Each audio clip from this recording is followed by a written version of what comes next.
Hello, સ્વાગત છે તમારું આપણી યુટ્યુબ ચેનલ ટોપર્સ ફેક્ટરીની અંદર. આજે આપણી સાથે છે સોહા સાવલા. એ છે એનએચએલ મેડિકલ કોલેજ અમદાવાદથી.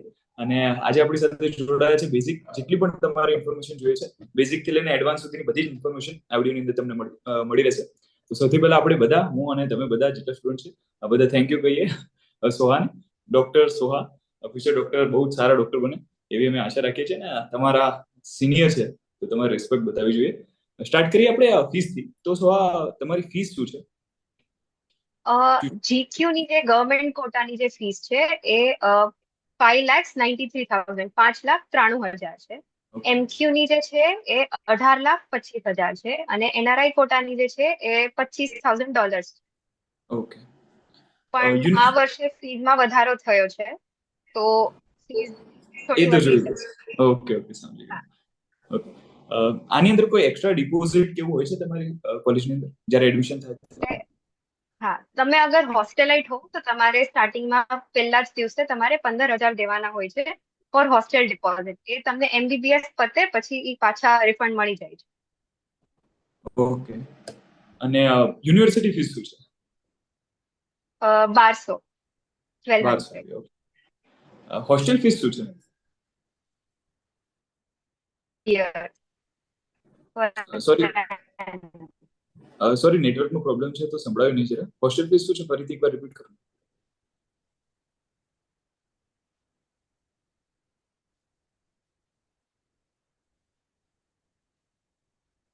30,000 પર એનમ. ઓકે, 30,000. 30,000. ઓકે, 30,000.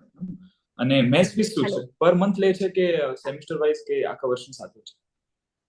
એટલે એવું છે, એનએચએલ માં મેસ જ નથી, કેન્ટીન છે ત્રણેય જગ્યાએ. હોસ્ટેલમાં પણ કેન્ટીન છે, કોલેજમાં પણ કેન્ટીન છે અને હોસ્પિટલમાં પણ ઓકે. કેન્ટીન છે. એટલે તમે જ્યારે પણ લ્યો ત્યારે પે કરવાનું છે, એવું છે. ઓકે, એટલે કઈ ત્યારે જ. મંથલી કે રીતે કઈ મેસ છે જ નહીં તમારી, કેન્ટીન જ છે? ના ના, એવું કઈ જ નથી.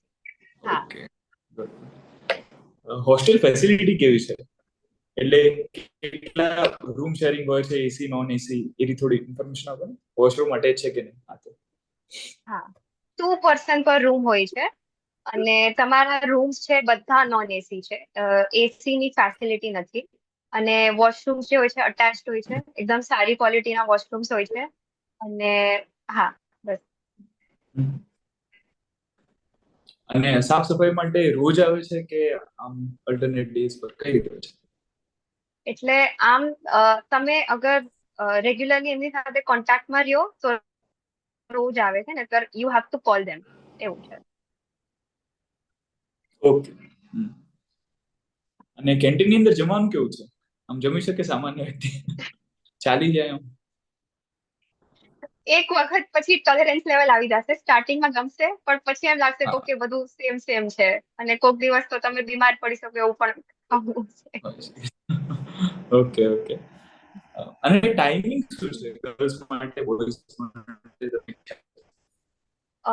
હોસ્ટેલ કેન્ટીન સવારના 7 વાગ્યાથી સ્ટાર્ટ થઈ જાય છે અને રાતના 9:15 વાગ્યા સુધી હોય છે. અને કોલેજ કેન્ટીન છે એ પણ સેમ ટાઈમે 7 વાગે સ્ટાર્ટ થાય છે ને એ ઓલમોસ્ટ 10 વાગ્યા સુધી ખુલ્લી હોય છે.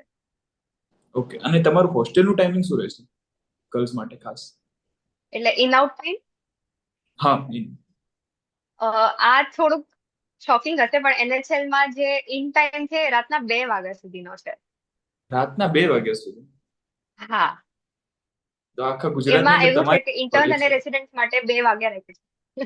ઓકે. હા, ઇન્ટર્ન અને રેસિડેન્ટ માટે થઈને આવું રાખ્યું છે પણ પછી અગર કંઈક થશે તો ઘટાડી દેશે, પણ અત્યારે 2 વાગ્યા સુધીનો ટાઈમ છે.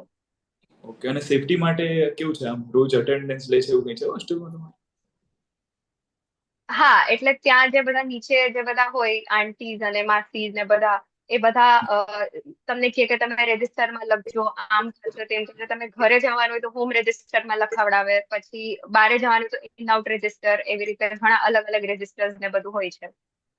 અને પછી અલગથી પ્લમ્બર હોય, ઇલેક્ટ્રિશિયન હોય, એ લોકોના પણ હોય છે કે તમારે અગર હોસ્ટેલમાં રૂમમાં કાંઈ પણ પ્રોબ્લેમ આવી તો તમારે તમારી કમ્પ્લેન લખાવી દેવાની અને પછી એ રજિસ્ટરમાંથી લખાવી ને પછી જે પણ જેને કન્સર્ન હોય એ પછી થોડાક દિવસમાં આવી જાય અને પ્રોબ્લેમ સોલ્વ થઈ જાય.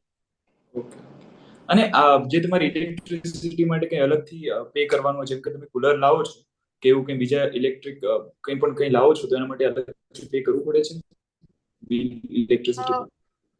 ના, અત્યારે તો નથી કરવું પડતું, પણ ઘણી વાર ચેકિંગ આવે તો એ લોકો એમ ના પાડે છે કે કુલર્સ ને એવું બધું રૂમમાં ન રાખો. એટલે એમ કે છે કે ઇફ પ્રિફરેબલ ન રાખો. ઓકે. એકેડમિક્સની થોડીક વાત કરીએ આપણે તો ફેકલ્ટીઝ કેવા છે? ફેકલ્ટી દે આર ગુડ, પણ જે છે એ એમ તો બધી કોલેજીસમાં ઓલમોસ્ટ બધું સરખું જ હોય. એમ તો થોડું ભણાવે, થોડું ના ભણાવે, સાથે ભણવાનું હોય. આમ ગુડ છે ઓવરઓલ. એટલે એને ડિપાર્ટમેન્ટથી અમને પણ ડર લાગે છે, કેમ કે જ્યારે પણ પ્રેક્ટિકલ આવે ને NHL માં તો બધા શ્રાપ આપે ને એવું લાગે છે. બહુ સ્ટ્રિક્ટ છે એની ડિપાર્ટમેન્ટ. NHL ના એનેટ ના HOD બહુ સ્ટ્રિક્ટ છે ડિપાર્ટમેન્ટ કરતા. તો ઓકે એમનો ખોફ છે થોડોક, એટલે એમના લીધે આખું ડિપાર્ટમેન્ટ આખું સ્ટ્રિક્ટ ગણાય છે. ઓકે. લેક્ચર હોલ્સ કેવા છે તમારે? AC non AC? કેટલી સિટિંગ લેક્ચર કેપેસિટી? હોલ્સ એસી, સિટિંગ કેપેસિટી ઓલમોસ્ટ 300 ની છે, અને 4 લેક્ચર હોલ્સ છે, એ બધા એસી છે. એસી છે. 4 ફ્લોર છે, દરેકમાં એસી લેક્ચર હોલ્સ. ઓકે. અને લેબોરેટરીઝ ને આ ડિસેક્શન હોલ એ બધું કેવું છે? થોડી ફેસિલિટી બતાવો. એ તો ઓકે, ચાલી જાય એવું છે. ચાલી જેવું છે. ઓકે. જૂની છે એટલે હા બધા ઇન્સ્ટ્રુમેન્ટ ને તો બધું હોય જ, વાંધો ન આવે. હા, બેઝિક બધું છે લાઇબ્રેરી એટલે એમ કઈ વાંધો ન આવે. લાઇબ્રેરી ફેસિલિટી કઈ રીતે છે તમારે?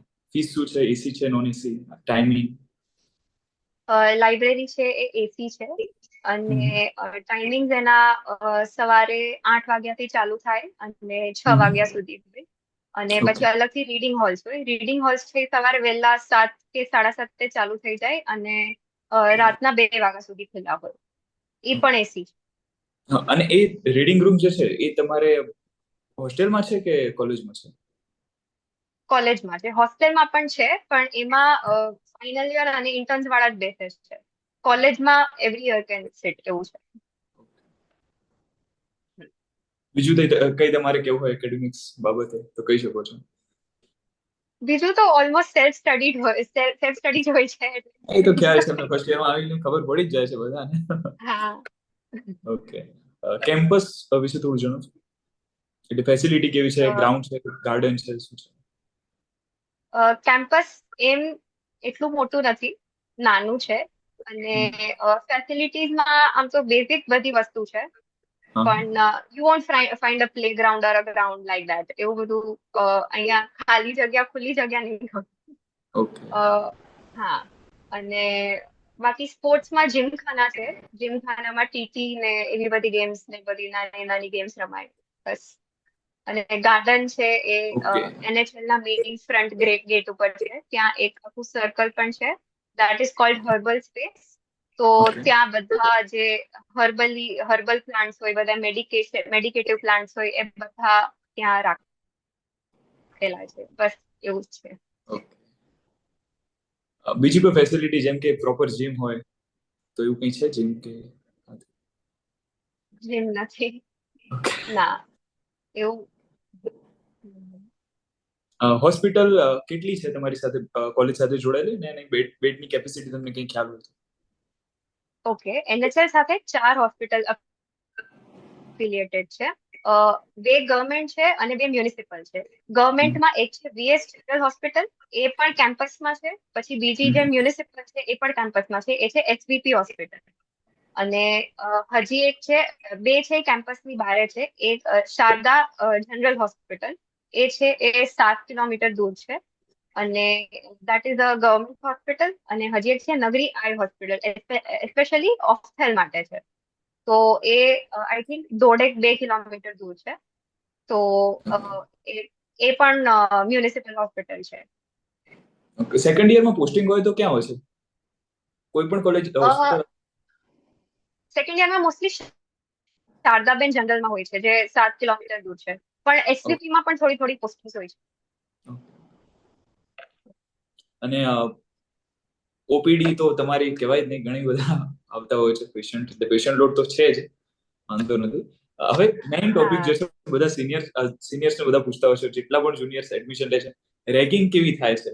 રેગિંગ છે કે નહીં? કેવા રિલેશન કેવા છે તમારા સિનિયર્સ સાથે? સિનિયર સાથે એમ તો ઘણા સારા રિલેશન્સ છે.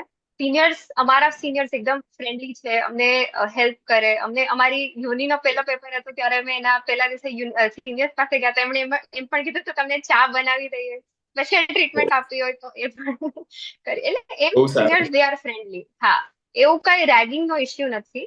ગર્લ્સમાં તો કઈ જ વાંધો નહીં આવે. બોયઝમાં ઓકે. માઇનર જે થયું, જે કોલેજમાં ફર્સ્ટ યરમાં થોડું હા, થોડું થતું હોય એવું થશે, એ તો નોર્મલ છે. એટલે આમ કઈ જ ઇસ્યુ નથી. All good. સાથે રમવાનું જમવાનું એવું બધું હોય છે કે જમવા માટે એમને લાઈન પેલા આપવી જોઈએ ને બધું કઈ છે રૂલ્સ તમારા? ના ના, એવું કઈ નથી. દે આર ઓલ હા. ફ્રેન્ડલી, એવો કઈ વાંધો નથી આવતો. અને સેલિબ્રેશન કેવા થાય, ફેસ્ટ કેવા હોય? જેમ કે હવે ગણેશ ચતુર્થી આવશે, નવરાત્રી આવશે, તો કઈ રીતે હોય છે બધું? એટલે હા, NHL is known for fest અને એવા બધા જે હોય એ. તો અહીંયા એક મેઇન જે ફેસ્ટ હોય છે, એડ્રીનાલિન નામનું જે ફેસ્ટ હોય છે, એ that is considered a big festival for NHL. અને એ હમણાં જ થવાનું છે, લાઈક ઇન સપ્ટેમ્બર. તો હવે એમાં અલગ અલગ ઇવેન્ટ્સ છે, ટેડેક્સ છે, અમુક ગેમ્સ છે, કલ્ચરલ ઇવેન્ટ્સ છે, એવી રીતે છે. અને બાકી NHL નવરાત્રી પણ ઓર્ગેનાઇઝ કરે છે, લાઈક ગણેશ ચતુર્થી પણ કરી હતી. એવી રીતે નાના નાના એવા જે ફેસ્ટિવલ્સ આવે એમાં પણ ઓર્ગેનાઇઝ કરે છે. તો ઇટ્સ ઓલ ગુડ. અને આમાં પાર્ટિસિપેટ કરવું જોઈએ, તમારું ડેવલપમેન્ટ છે. ઓકે. બીજું કેમ્પસ લાઈફ કેવી છે, કોલેજ લાઈફ કેવી છે? બધાને એડમિશન લેતા પહેલા જે જ્યારની નીટની પ્રિપરેશન ચાલુ કરે ત્યારથી MBBS માં કેવી કોલેજ લાઈફ છે, તો NHL માં કેવી છે? NHL માં ઓલ ગુડ. અત્યાર સુધી તો મને મજા આવી છે. સ્ટાર્ટિંગમાં લાગતું હતું કે ઘરેથી દૂર જવું, આટલું પેરેન્ટ્સથી દૂર જવું, પણ અહીંયા આવીને, હોસ્ટેલ આવીને, આખી કોલેજ આવીને, આઈ એન્જોય ધીસ. તો it's all good. Campus life પણ ઓલ ગુડ. અને સામે રિવરફ્રન્ટ છે, તો ગમે ત્યારે જવું હોય તો અમે બધા રિવરફ્રન્ટ જતા રહીએ. હજી સુધી આખું રિવરફ્રન્ટ એક્સપ્લોર નથી થયું, પણ કરશું હવે. ઓકે. બીજું બધું તો બરાબર છે, પણ આજના જે આપણી વાત થઈ એમાં પેરેન્ટ્સ ઘણા બધા આના નીચે કમેન્ટ કરવાના છે કે ગર્લ્સ માટે 2 વાગ્યા સુધી ટાઈમ છે, તો શું ધ્યાન નથી આપતા કે સેફ્ટીનો ઇશ્યુ રહી શકે છે? આમ તો નથી, મને ખ્યાલ છે, પણ બધાને જાણવું હોય તમારાથી, તો તમે શું કહેશો એના પર? એટલે એમ તો વાંધો નહીં આવે. ત્યાં એ લોકો જે હોય છે બધા જાગતા હોય છે, જે નીચે બધા એન્ટ્રી કરાવે છે, કે તમને પછી તમે લેટ આવો તો કે તમને પૂછે પણ કે ઓકે શું થયું હતું, કેમ આટલું લેટ થયું, કાંઈ પ્રોબ્લેમ તો નથી આવી ને એવી રીતે. અને મેં એક પણ એવો કેસ સાંભળ્યો હતો કે અગર એક છોકરીને બહુ લેટ થઈ ગયું હતું, તો તમારી બાજુમાં ફોન નંબર પણ લખવાનો હોય, તો એમ પછી કોલ પણ કર્યો હતો કે શું થયું, કાંઈ થયું છે કે નહીં. એવી રીતે એ લોકો ધ્યાન રાખે છે. That's not an issue.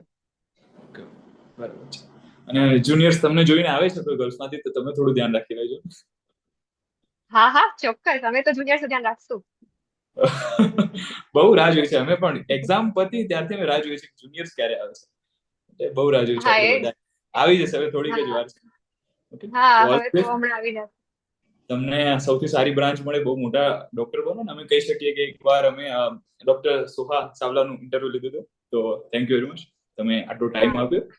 અને મેમને અત્યારે એક્ઝામ છે, પ્રેક્ટિકલ એક્ઝામ. એમની મારી બધાની પ્રેક્ટિકલ એક્ઝામ ચાલી છે. ક્યારે છે તમારી એક્ઝામ એકચ્યુઅલી? મારી 28 ના છે. બાયો. ઓકે. મારે 29 છે ફિઝિયો. તમારે? ફિઝિયો છે મારે ઓકે. 29. હા તો વાંધો હા, નહીં. Okay. All the best. Thank you very much. અને જો તમને કોઈ બીજા ક્વેશ્ચન હોય તો તમે કમેન્ટ બોક્સની અંદર પૂછી શકો છો. હું અને સોહા બંને ટ્રાય કરીશું કે જવાબ આપી શકીએ. તો તમે તમારી આઈડી થી જવાબ ટ્રાય કરજો કે જવાબ આપી શકો. Okay, thank you very much. જય શ્રી રામ. Thank you.